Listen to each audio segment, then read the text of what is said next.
دور ایک جنگل میں ایک پیارا سا خرگوش اور ایک چھوٹا سا کچھوا رہتے تھے۔ ایک دن خرگوش کچھوے کے پاس آیا اور اس کا مذاق اڑا کر بولا، میاں کچھوے، تم کتنے سست ہو، اتنا آہستہ آہستہ چلتے ہو، اگر صبح کہیں پہنچنا ہو تو تم تو رات میں پہنچو گے۔ کچھوے نے کہا، نہیں دوست، میں تو ہر جگہ وقت پر پہنچ جاتا ہوں۔ خرگوش نے قہقہا لگاتے ہوئے کہا، اچھا دیکھتے ہیں، وہ سامنے درخت دیکھ رہے ہو، وہاں تک میرے ساتھ دوڑ لگاؤ گے؟ کچھوے نے کہا، ٹھیک ہے۔ دونوں میں مقابلہ شروع ہو گیا۔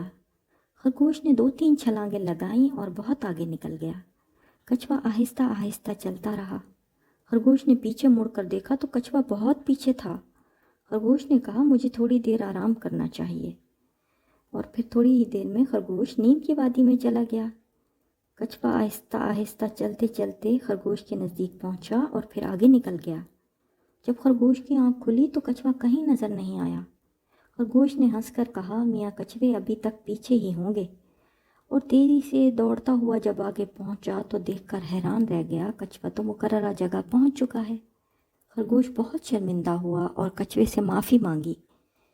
کچھوے نے کہا، کوئی بات نہیں دوست، ہر کام مستقل مزاجی سے کرنا چاہیے، اور جب تک کام ختم نہ ہو تب تک آرام سے نہیں بیٹھنا چاہیے۔ خرگوش نے کہا، آپ نے بالکل ٹھیک کہا، اور پھر دونوں دوست بن کر ہنسی خوشی رہنے لگے۔